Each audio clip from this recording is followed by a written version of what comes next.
দর্শক, ঈদ বাজারের আরো খবর জানাতে নারায়ণগঞ্জের রূপগঞ্জে রয়েছেন আমাদের সহকর্মী এস এম রুবেল মাহমুদ ও ময়মনসিংহের ভালুকায় রয়েছেন আমাদের আরেক সহকর্মী আল আমিন। প্রথমেই যাব রুবেলের কাছে।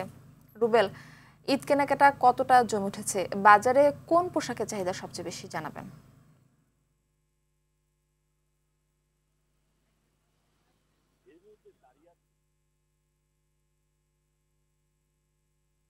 যে রূপগঞ্জে যে বৃহৎ পাইকারি একটি গাউসিয়া মার্কেট রয়েছে, আমরা কিন্তু সেই গাউসিয়া মার্কেট এখন দাঁড়িয়ে আছি। তবে আপনারা জানেন যে এই সারা বাংলাদেশের কিন্তু যে মার্কেটটির সামনে দাঁড়িয়ে আছি, সারা বাংলাদেশের বৃহৎ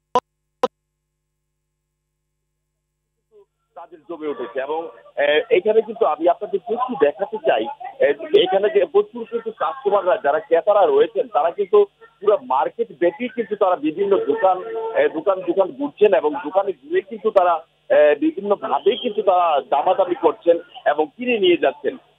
এরই আরেকটি বিষয় আপনাদেরকে জানিয়ে রাখি যে এখানে কিন্তু যে এবারে যে পবিত্র ঈদের ভিতরে যেই কেনাকাটা যেগুলো রয়েছে, বাচ্চাদের কাপড় রয়েছে, এছাড়াও এখানে রয়েছে যে আপনাদের যে মেয়েদের যে থ্রি পিস গুলো রয়েছে, এখানে কিন্তু পাকিস্তানি থ্রি পিসের আজকে এবারের ঈদে কিন্তু চাহিদাটা একটু বেশি রয়েছে। তবে আরেকটি বিষয় আমি আপনাদেরকে জানিয়ে রাখি যে বাচ্চাদের যে ড্রেসগুলো রয়েছে এখানে, এই যেমন সারারা, গারারা এবং বিভিন্ন ড্রেস কিছু নামে পরিচিত কিছু ড্রেস এখানে রয়েছে। তবে আরেকটি বিষয় হচ্ছে যে পাকিস্তানি ড্রেসের যে চাহিদা এখানে, সেখানে কিন্তু মার্কেটের ভিতরে আসলে গেলেই আপনারা দেখতে পারবেন যে আসলে প্রচুর মেয়ে কাস্টমার এবং এখানে যারা রয়েছে তারা কিন্তু বলছেন যে আসলে যে ড্রেসগুলো আমাদের এখানে রয়েছে, সাইন আমরা একটু কথা বলতে চাই একজন ক্রেতার সাথে যে আসলে আপনি কি কেনাকাটা। রুবেল, ধন্যবাদ আপনাকে। আপনি আমাদের সঙ্গে থাকুন। আমরা এখন যাচ্ছি ভালুকায়। আহ, ঈদ কেনাকাটা কতটা জমে উঠেছে এবং দাম নিয়ে ক্রেতা বিক্রেতারা কি বলছেন জানাবেন? জি, ধন্যবাদ। আমি এই মুহূর্তে দাঁড়িয়ে রয়েছি ময়মনসিংহ ভালুকা উপজেলার সিটি স্টোর আলমদিনা শপিং কমপ্লেক্সের সামনে। এখানকার মার্কেটগুলো আমরা ঘুরে যেটি দেখতে পাচ্ছি, এই মুহূর্তে ক্রেতাদের উপস্থিতি একেবারেই কম। তবে ব্যবসায়ীরা বলছেন যে সামনে ইফতারের সময়, ইফতারের পর ক্রেতাদের উপস্থিতি আরো বাড়বে বলে তারা আমাদেরকে জানিয়েছেন। তবে এই মুহূর্তে আমরা ক্রেতাদের সাথে কথা বলে আমরা যে বিষয়টি জানতে পেরেছি, তাদের সবচেয়ে বেশি যে আকর্ষণের যে বিষয়টি, বিশেষ করে যুবতী এবং তরুণীদের মধ্যে, সেটি হচ্ছে ইন্ডিয়ান ড্রেস না পাওয়ায় তাদের আগ্রহটা পাকিস্তানি যে ড্রেসগুলি রয়েছে, যেমন সারারা এবং গারারা, এগুলোর মধ্যে তাদের সবচেয়ে বেশি আকর্ষণ।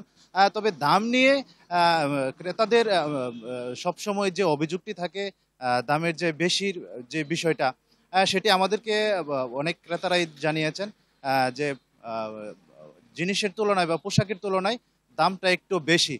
তাদের এই অভিযোগটি অবশ্য ব্যবসায়ীরা অস্বীকার করেছেন। তারা জানিয়েছেন যে দাম ঠিকই আছে।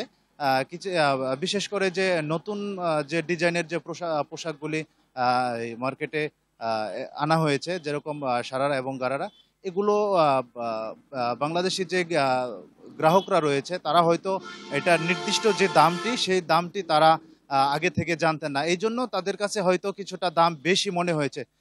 আরেকটা বিষয় যেটা ক্রেতারা আমাদেরকে জানিয়েছেন যে এই মুহূর্তে বালুকার বিশেষ করে যে প্রশাসন সহ ভোক্তা অধিকার অধিদপ্তর, তারা বিশেষ করে যে শপিং মহলগুলি রয়েছে সেখানে কোনো ধরনের নজরদারি করছে না। যদি নজরদারি করে তাহলে কিছুটা দাম হয়তো নিয়ন্ত্রণে আনা সম্ভব হবে, বা ব্যবসায়ীরা সিন্ডিকেট থেকে একটু বেরিয়ে আসবে, এমনটাই প্রত্যাশা সাধারণ ক্রেতাদের। এই ছিল ময়মনসিংহের বালুকা থেকে ঈদ কেনাকাটা নিয়ে সর্বশেষ। ধন্যবাদ।